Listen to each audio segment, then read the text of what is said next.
Bien, estamos de regreso con ustedes en el Nuevo Diario AM. Llegamos al momento de nuestra entrevista del día y tenemos en el set al Contralor General de la República, el señor Catalino Correa Iciano, a quien le damos los buenos días y la bienvenida a nuestro espacio. Gracias, buenos días a los televidentes y redes televidentes del Nuevo Diario. Para mí un inmenso placer estar con ustedes. Saludo a Julia Muñiz. Placer, Julia, verte, a Enrique Mota y a Rafael Zapata, también a Glyn David. Qué placer estar con ustedes. Bueno, el placer es nuestro, señor Contralor, y de verdad que hace días andábamos detrás de usted, pero sabemos que debido a los compromisos se había sido un poquito difícil la entrevista, pero lo importante es que ya lo tenemos. Y nos gustaría iniciar de inmediato con la siguiente pregunta. Vimos recientemente el anuncio que hizo la Contraloría de que pondría en funcionamiento el plan estratégico institucional dirigido a eficientizar la implementación del control interno. Nos gustaría saber cuándo entrará en vigencia ya este plan, si me imagino que para el nuevo año o cuándo. Explíquenos. Bueno, a nuestra llegada a la Contraloría, nos abocamos a realizar, dicen los contadores, un levantamiento, un análisis exhaustivo de todas las áreas para identificar dónde estábamos. A partir de ahí, después de ese análisis de todas las áreas de la institución, determinamos que la Contraloría demandaba de una transformación real y efectiva, acorde a estos tiempos, dentro del marco de los controles y dentro del marco legal. Es entonces cuando planificamos elaborar lo que era el Plan Estratégico Institucional, que abarca el periodo 2021-2024.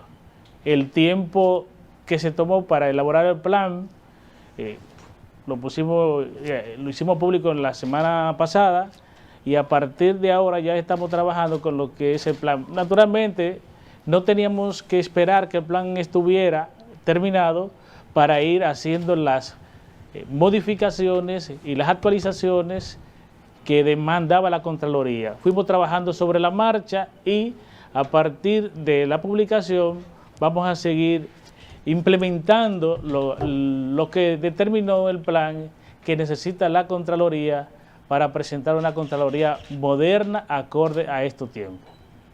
Señor Contralor, a principio del gobierno, el presidente Luis Abinader anunció que se auxiliaría de la Contraloría General de la República para la realización de auditorías a las distintas instituciones del Estado, algo que parece estar en contradicción con la esencia de la Contraloría, porque se entiende que de llevarse a cabo esas auditorías de parte de la Contraloría sería auditarse a sí mismo, ya que en las instituciones públicas hay un Contralor, hay un personal de la Contraloría. Posteriormente, hace pocos días, el presidente Abinader se refirió al tema de la Contraloría y anunció que se está contemplando realizar algunos cambios en cuanto a sus capacidades, a sus responsabilidades.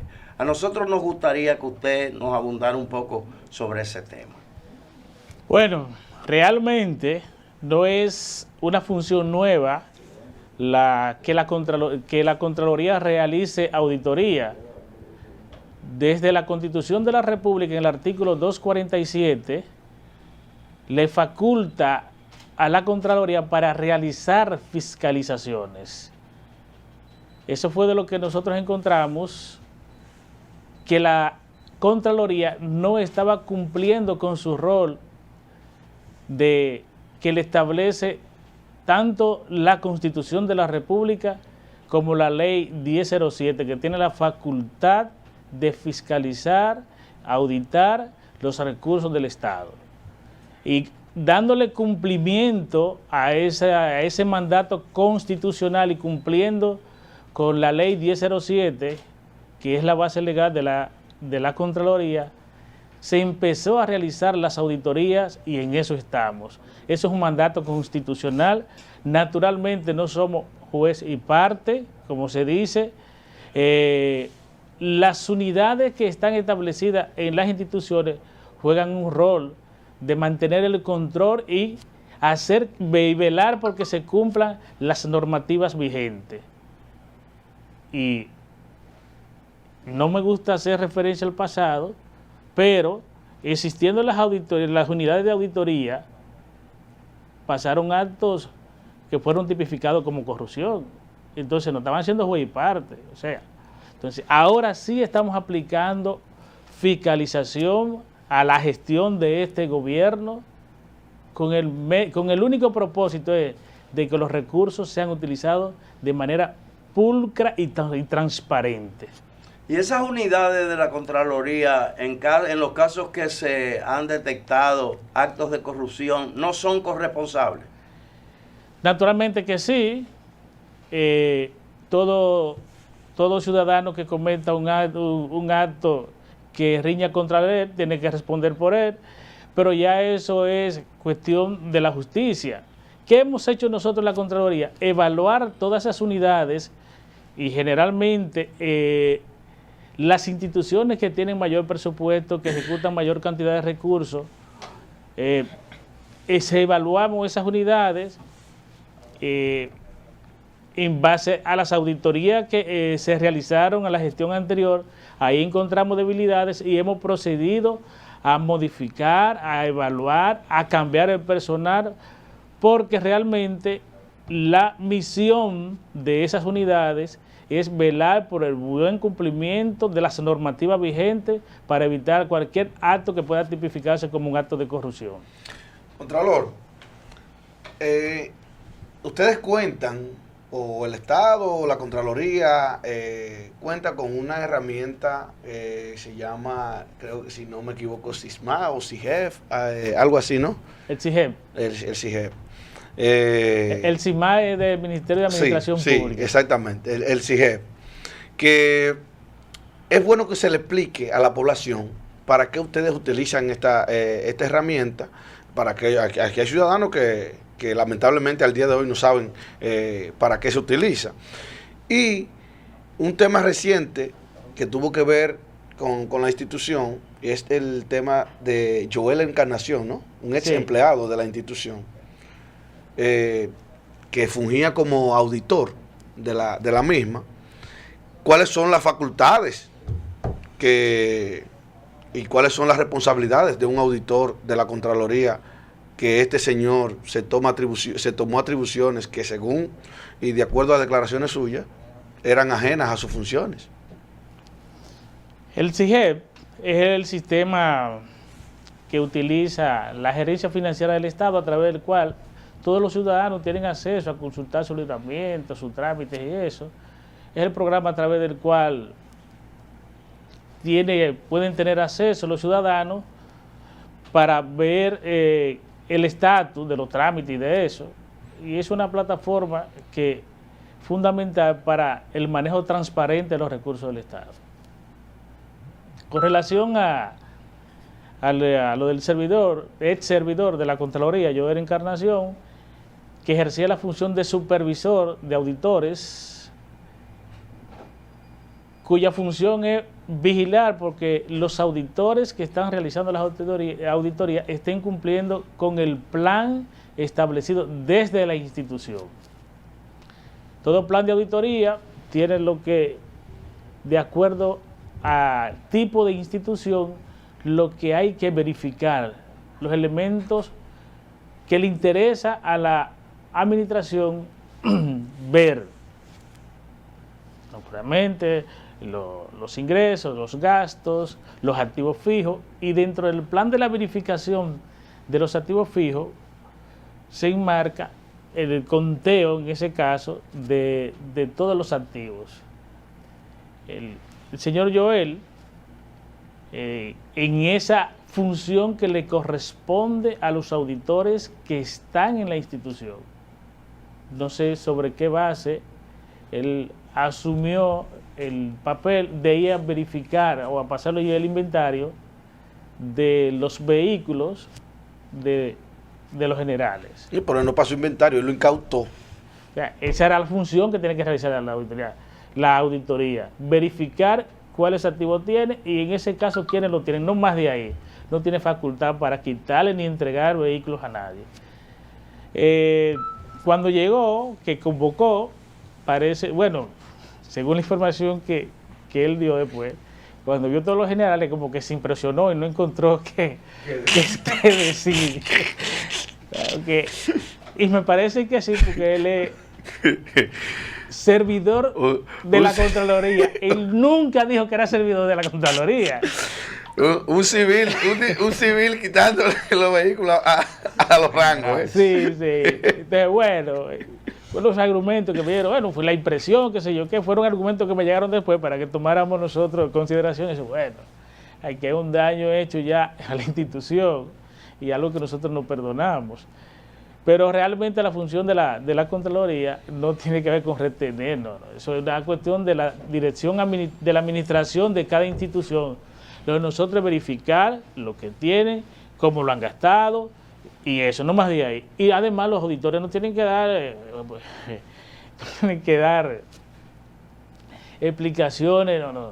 El auditor habla con el informe de auditoría. Ahí que tiene que determinar las situaciones que pasaron y no tiene que dar ninguna informaciones ni declaraciones de lo que, como en efecto pasó. Yo vine aquí para esto, no. El auditor contó, hay 5 vehículos de este año, lo tiene fulano de tal. Y eso se hace contemplar en el informe de auditoría, no más. Ok. Bueno, la realidad es que yo, particularmente como ciudadana, conocí la Contraloría cuando llegó el señor Correa. Realmente, anteriormente yo no sabía de la existencia de ese órgano y tampoco de sus funciones. O sea, realmente creo que se está haciendo una excelente labor desde que llegó el señor Correa. Julia, pues tú vivías, ¿dónde era? ¿En Francia? Bueno, no, mi amor, lo que pasa es que tú y yo no podemos entrar en ese tipo de tema, pero tú sabes muy bien que las gestiones pasadas ese era un instrumento totalmente sombra, inexistente, casi un fantasma. Pero tú la conocías, no, entonces. No, mi amor, me lo explicaron después. Entonces, hace poco se hizo un proceso de pago con cheque en las instituciones del Estado. Entonces, nos gustaría saber cuáles fueron los resultados que se arrojaron de estas verificaciones o saneamiento y si esta práctica continuará en otras instituciones ahora para el partir del año 2022. Pero como tú, Julia, sé que hay muchos redes televidentes que no saben lo que es la Contraloría. Y en la Constitución, el artículo 247 establece que la Contraloría General de la República es el órgano dependiente del Poder Ejecutivo, rector del Sistema Nacional de Control Interno. En términos llanos, la Contraloría es el órgano que tiene como función velar porque los recursos se usen de manera correcta, transparente, que el presupuesto que se le asigna a cada institución sea utilizado para cumplir con la misión de esa institución.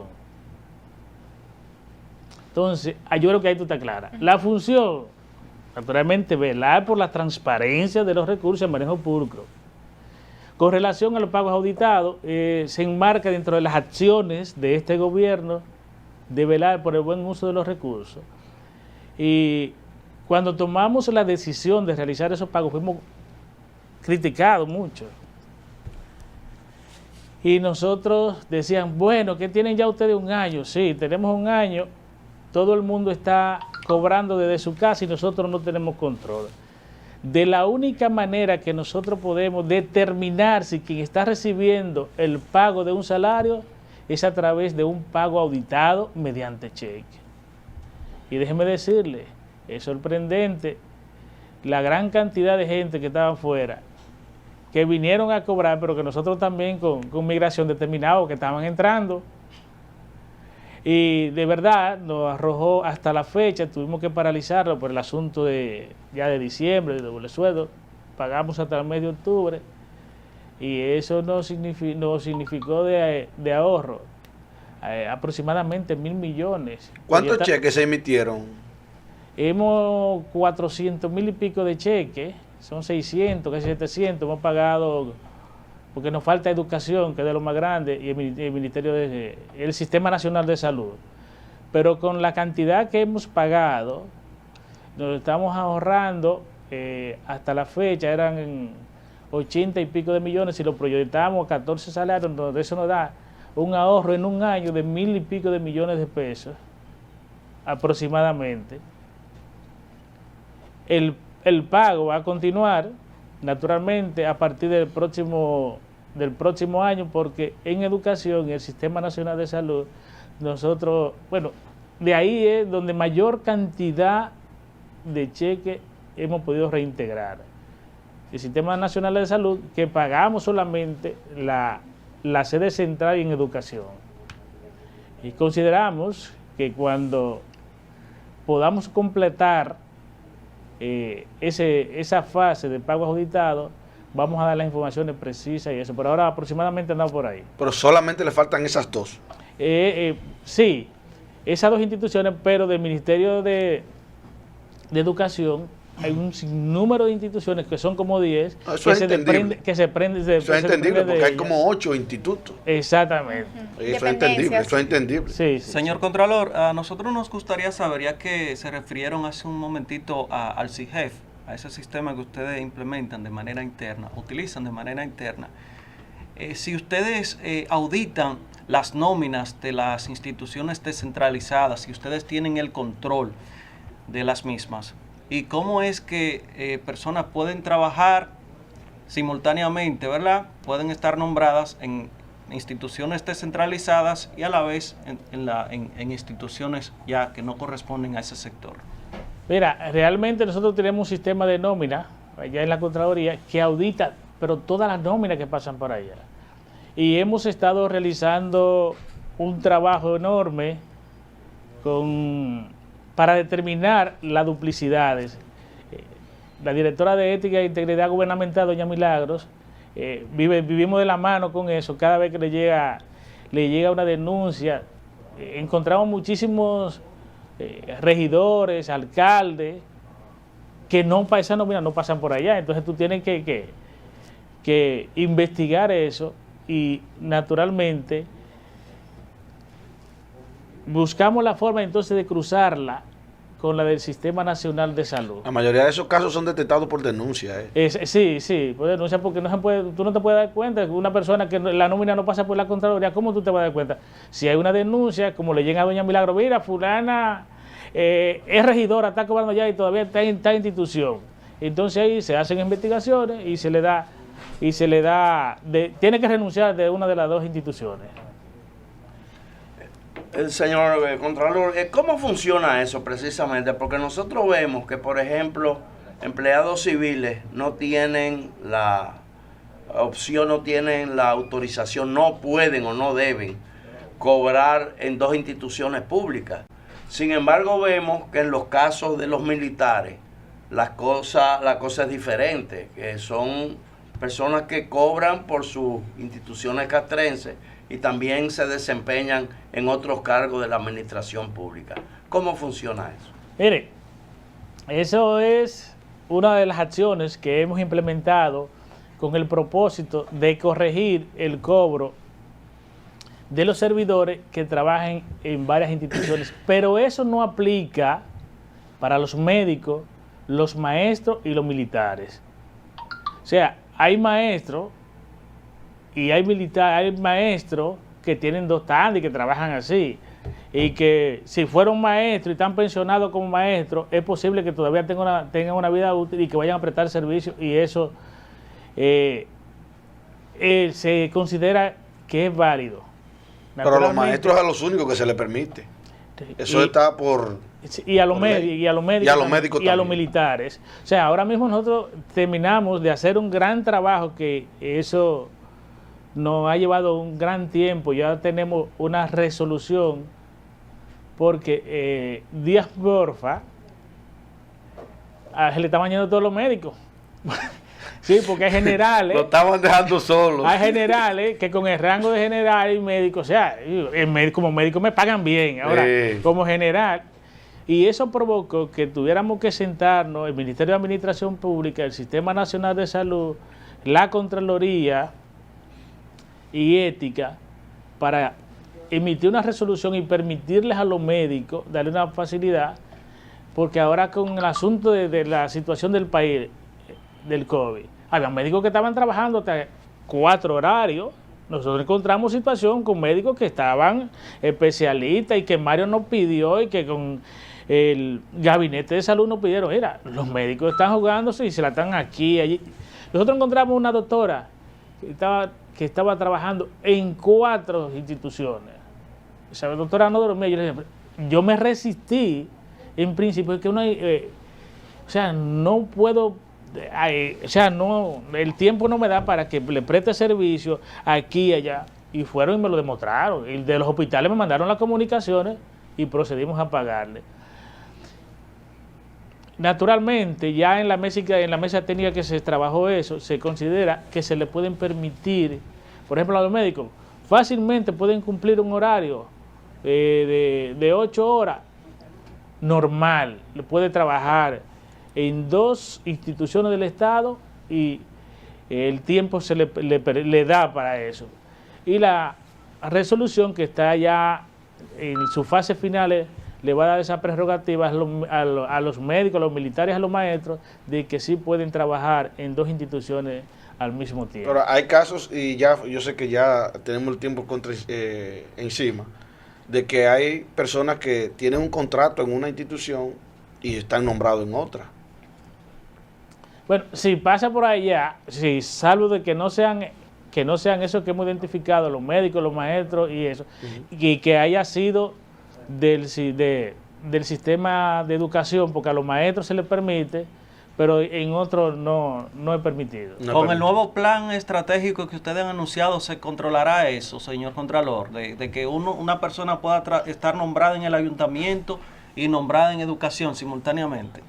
Mira, dentro del plan estratégico, su base fundamental son 4 ejes que hemos determinado, que es el fortalecimiento del Sistema Nacional de Control Interno, que naturalmente es para fortalecer todas esas situaciones que puedan aparecer por ahí y ponerle una llave.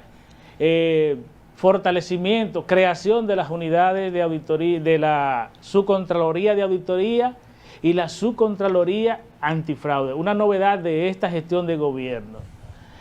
Ese plan contempla también la excelencia operativa y el desarrollo del talento humano. Bueno, Éxito, Catalina. Vamos a tener que invitarlo otra vez, Saori, a Catalino, porque nos han quedado muchos temas pendientes, pero el tiempo se nos ha terminado. Las gracias a Catalino Correa Iciano, Contralor General de la República, quien ha compartido con nosotros en esta mañana, y por supuesto también agradecerles a ustedes por su fiel sintonía, desearles un feliz fin de semana. El lunes nos reencontraremos nuevamente en el Nuevo Diario AM. Bye bye.